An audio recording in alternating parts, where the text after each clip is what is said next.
대학부설 영재원에서 요즘 25학년도 영재 친구들을 선발하기 위한 서류 전형을 앞두고 있다. 우리 아이들은 첫째는 4년째, 둘째는 2년 동안 교육을 받았다. 대학부설 영어영재원에서 프로젝트 수업과 창의적인 수업 등 훌륭한 커리큘럼의 교육을 받았다. 학원을 따로 다니지 않아도 영어는 언어로 잘 활용하고 있다고 생각한다. 1차 서류 전형에서 가장 필요한 것이 자기소개서 작성과 교사 추천서, 생활기록부다. 세 가지 모두 중요하다. 자격예서를 아무리 잘 써도 생활기록부에 결석이 있거나 제약이 많으면 감정 요소로 작용한다. 아무리 뛰어난 학생이라도 학교 생활이 엉망인 친구에게 담임 선생님이 추천서를 써주지는 않을 것이다. 그래서 영재함을 준비하는 아이들이라면 학기 초부터 엄마가 신경을 쓰고 관리를 해야 한다. 결석하지 않고 학교 생활도 주도적으로 잘할 수 있도록, 그리고 봉사하는 아이가 될 수 있도록 미리 준비하는 것이 좋다. 그래서 나는 학급 학부모 대표를 맡아서 봉사활동 등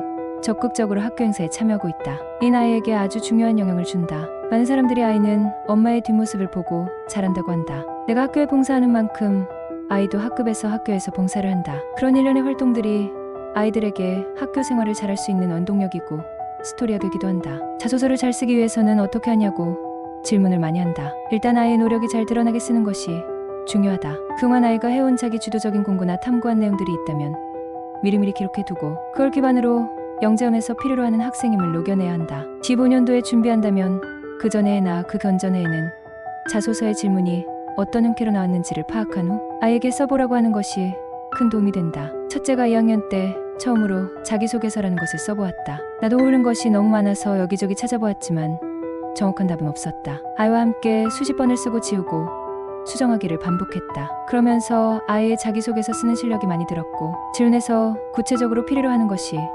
무엇인지를 인지하게 되었다. 구체적인 사례나 예시로 아이의 재능을 글에 녹여야 한다. 질문의 내용을 잘 이해하고 질문에서 요구하는 사항들에 구체적으로 답변해야 한다. 그냥 두리뭉실하게 겪는 것이 아니라 언제, 어디서 어떻게 무엇을 배웠다는 구체적인 사례로 아이가 배우고 느낀 부분을 글에 녹여내야 한다. 매년 자소서 질문이 나오면 우리 아이들은 마인드맵으로 먼저 질문에 대해서 질문을 하며 답을 한다. 마인드맵은 큰 도화지에 적어도 된다. 하지만 우리는 알마인드맵을 활용하거나 일드로어마인드맵을 활용한다. 그리고 질문에 해당되는 예시와 경험을 찾아서 함께 적는다. 그 다음 서술형으로 적어내려간다. 질문에서 필요로 하는 답이 3개나 4개이면 정확하게 그 속에 답이 있어야 한다. 질문을 제대로 파악하지 못한 채 아이가 하고 말 싶은 내용만 쓰거나 질문과 관계없는 이야기는 오히려 마이너스를 가져온다. 아이와 질문을 하고 그 질문의 답을 찾아가면서 아이들은 자소서를 완성하게 한다. 처음에는 어려울 수 있다. 그렇다고 부모가 마냥 도와준다면 그건 아이의 것이 아니다. 자소서 내용은 실제 면접 시에도 질문을 하며 수요 심사하시는 분들도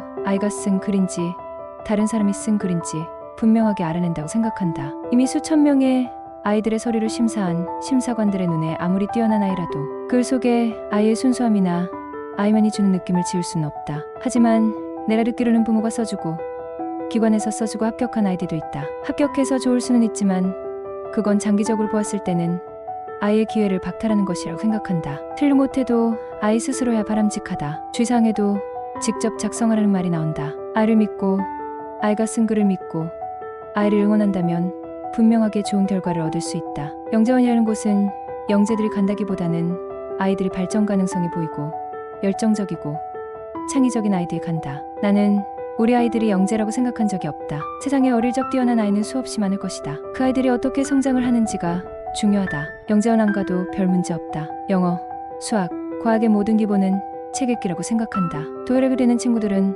어떤 과목도 잘 해낼 수 있다고 믿는다. 물론 선행이 중요하겠지만 나는 너무 빠른 선행은 아이의 현행에 방해가 된다고 생각하는 사람이라 어느 정도의 선행만 아이에게 권하고 있다. 아이들이 꾸준하게 좋아하고 노력하는 부분에서는 영재라고 생각한다. 자기주도적으로 자신의 역량을 믿고 자율적으로 해나가는 모습, 타인에 의존하지 않는 아이가 현재 교육에서 필요한 인재가 아닐까 생각한다. 그리고 인성적인 면도 중요하다. 우리 아이도 그룹 활동을 하면서 잘 참여하지 않는 아이들 때문에 고생을 한 적이 있다. 팀플 하면서 그런 아이 있으면 서로 힘들다. 그래서 면접에서 인성 면접을 하는 것인지 모르겠다. 나는 인성 면접이 가장 중요하다고 생각한다. 지금도 앞으로도 나는 아이들이 스스로 할 수 있는 내적 동기를 심어주고 믿어주고 함께 고민할 것이다. 아이들의 질문에 함께 찾아보며 함께 공부하는 것이 가장 좋은 엄마가 아닐까 하는 생각을 한다. 영재원을 우리 아이가 가고 싶다고 한다면 학기 초부터 아이와 이야기를 하고 미리미리 준비를 해두는 것이